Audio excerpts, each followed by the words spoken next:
You're here looking at 45 years being associated with Robin. How is that? How's that been for ya? Oh, it's great. It's no different today than it was on day one. It's been a lot of fun. It's been a great creative process. I love working with Adam. The show was just so much fun and very, very well produced. At the time, we were ahead of our time, you know? And so what was it that made it just click for you on set like that? The creativity, the fact that we were the first show in history that we played with the audience. In other words, you see these medical, Ben Casey, MD, or, you know, Dragnet, or any of these shows, it was what it was. But us, no, we didn't have any limitations. We could be bigger than life. The characters were bigger than life, and our portrayal of those characters was bigger than life. How freeing was that as an actor, being able to go as big as you wanted? I didn't think of it being an actor. It's like when I was hired because they said, Burt, we've interviewed 1,100 kids, and you personally are what we would believe Robin to be if there was a real Robin. So we don't want you to, quote, act. We want you to be yourself, but be enthusiastic. And you know, I just had fun with it. And you know, when people have fun with something, other people see it. You can't hide it. But if you start to, well, I'm going to do this and I'm doing that, and you know, you play the role of an actor. I don't play the role of an actor. Hey, I'm out there to do whatever it was, and I never, other than memorize my lines, I never planned anything. Now they would say, you know, you have to be here. They, you know, when you say that, you either have limitations, but then I would just do something, you know, whatever I felt was right for the moment. And because we did it so smoothly, Adam and I, we worked together very smoothly, that we did. Let me give you an example. There was a scene with Batgirl in third season where we were in the Siamese human knot. Okay, so we had, you know, and there was only supposed to be 2 lines, and like Batman say, well, Robin, if you could lean to the left, I can, you know, and I'm saying, yeah, right, whatever. So we get into this thing, and like Adam would say, well, something to the effect like, he says, well, Robin, if you can squeeze the 4th finger of your left hand about 4 inches to the right, and I can wiggle my right ear. And we start going on this, and all of it, after about 30 seconds of made-up stuff, the director says, wait a minute, this is not in the script. What is going on here? You know what I mean? And I'll tell you another funny scene, if you really want to know, because we did stuff that was on the edge at the time. Today's world, not on the edge, but then on the edge. Let me give you an example. We were in the Batmobile with Batgirl, and she supposedly, we had give her this bat gas so she could see the bat cave, and now we were leaving, and we kind of gave her some more bat gas so she wouldn't remember where she was. And Adam is like sitting there as Batman, and she's in the middle, I'm on the right. And just as we're starting the Batmobile, I say, you know, Batman, you know, Batgirl is really beautiful. Okay? And Adam has a line, okay, something to the effect of, well, you know, I'm glad that you're noticing this, you know what I mean? It shows that you're growing up. But he goofed up his line. And he didn't goof it up once. He goofed it up 13 times in a row. Now, I know Adam. He doesn't goof up 13 times in a row. But he did it for a really interesting reason. What he did is he knew the limit with how long that director could keep filming that shot before they had to move on. And when it got down to the end, okay, you know what I mean? Where they said, look, we're going to take this one no matter what. So here goes the dialogue. I say, gosh, Batman, you know, Batgirl is really beautiful. He says, well, Robin, I'm glad you noticed. It shows the oncoming thrust of manhood. Now, at those times, you don't dare say. Now, they were so thrilled to get the shot. Do you understand? Nobody was paying attention. The script supervisor should have been looking at the thing. Wasn't looking at the thing. So we got it. Hey, we got it. We're on to the next shot. A week later, call into the executive producers. There, the censors are there. Okay, reading us the riot act for having said that. And so, well, Adam said, you know, I just forgot my line, and you know, whatever came to mind. Yeah, right. You know what I mean? but it was like every week we were doing this, you know. And sometimes there were things we said, sometimes there were physical things. We had a thing with these pelts. You're supposed to examine the pelts to look for clues. Well, I pick up the bottom of the tail of the pelt and look underneath. They say, wait a minute, you can't look at the rear end of that pelt.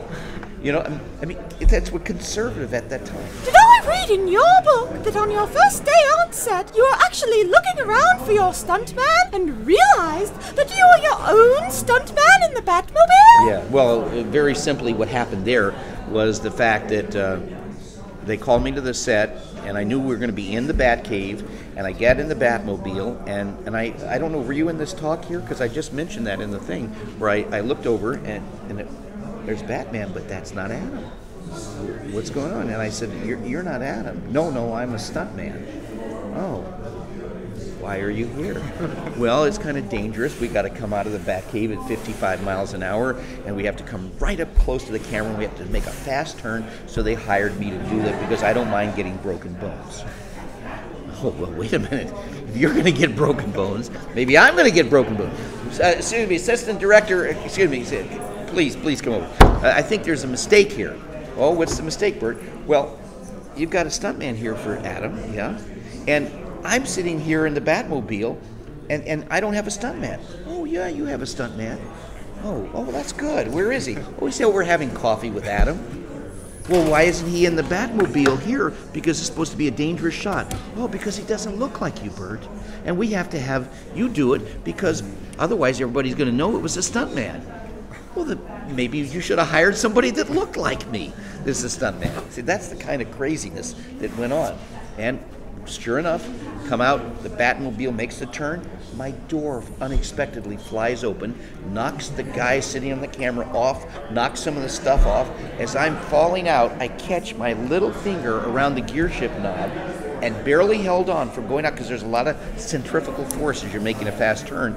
Took my finger right out of the socket. So they said, well, we got to take you to the hospital, but we got to get the shot first. So we had to go back and shoot it like 4 or 5 more times. Burt, what was your favorite Holy Batman line? I had like, I don't know, I never counted them, but I believe there's like 375, you know what I mean? And there were a few, though, that I didn't want to do because I thought they didn't relate. You know, I mean, there was logic, so to speak. I mean, some logic to our illogical situation. But so when we had a Batman line or I had a holy this, it usually tied into something, you know. But then there's a case where they didn't tie into something. So, for example, they wanted me to say, you know, we're having a problem. They wanted me to say, "Holy strawberries, Batman! Are we in a jam?" Well, it didn't make sense, and I fought that off. You know what I mean? But because we had 32 different writers writing for the show, some of them really clicked, and some of them it's not quite what Batman and Robin would do. So you've got a show where you had people like Bruce Lee coming on, Vincent Price. I know this was a question that got asked in the other room, but who was your favorite person that came on the show? Or somebody that just blew your mind? Most of them did, and I'll tell you why. I was like a kid in a candy store. This was my first acting job. I had never even done a high school play. So for me to have the opportunity to work with people that I'd seen on TV for years, I mean, before you guys were born, there was a famous actress named Tallulah Bankhead. And if you ever watch these old films, there was the bad guy then called George Raft, and he came on the show with her, and it's like, I remember I was like 8 years old, and I saw those people, and it's like, wow, I can't believe I'm working with these people. But I love working with every one of them. Every one of them, there was something, there was always a professionalism, which is very, for a person who admires other people, it's great when you see people who are really professional. I mean, like Cesar Romero. I mean, never missed a line, never made a mistake. It's just, he could have done it 100 times, and it would have been perfect 100 times. And I had great respect for that. What was your favorite moment shooting Batman? Do you have one? No, I don't think I had one favorite. Some of the times that I was the happiest is when I survived these explosions without going back to the hospital. And it really became important to me not to be in the hospital so much. And in fact, it was so dangerous because they had me doing all the dangerous stuff they took out at the time, which was considered a lot of money, a $3 million life insurance policy on me, okay?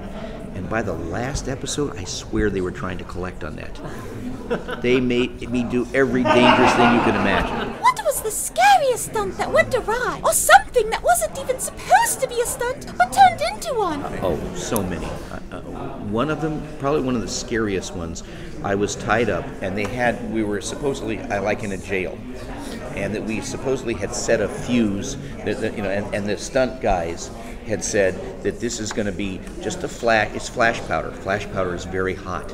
It's before they had lights. In the old days, they would light, if they want to take a picture, that flash powder, really bright, magnesium, okay?